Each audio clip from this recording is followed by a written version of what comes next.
And so what I have found to be really, really remarkable, it's not even why our program that we use, the software we use to sort of assess people's genomics was created, but it's kind of how I use it now, is to really start to assess what I call your genetic personality. And that spans the spectrum of whether or not smiling faces are something you should make sure you have around. Like, so if there's this one gene that codes for oxytocin, which is our love hormone, right? If you have certain genetic changes in that gene, you respond really, really well to smiling faces. And if you have more of them around, doesn't mean people have to smile at you all the time. But so I tell people to put like the best, cutest picture of their smiling kid or their spouse or their friends or whatever it is, having those sort of strategically placed in your life when you're going to be the most stressed out actually changes how much oxytocin you produce. And you might actually start to be more of a glass half full type of person.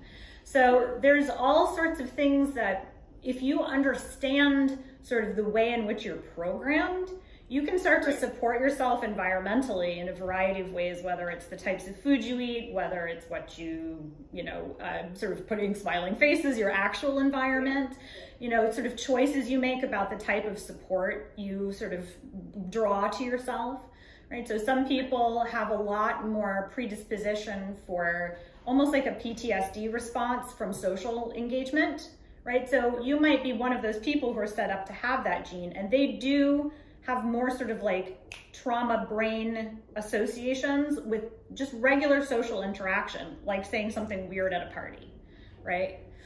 Other people only thrive in those types of social settings.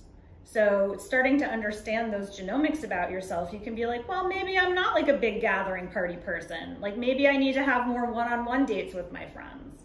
Right? Just making choices like that, you might find that over the next 10 years of your life, you have less of those types of flashbacks.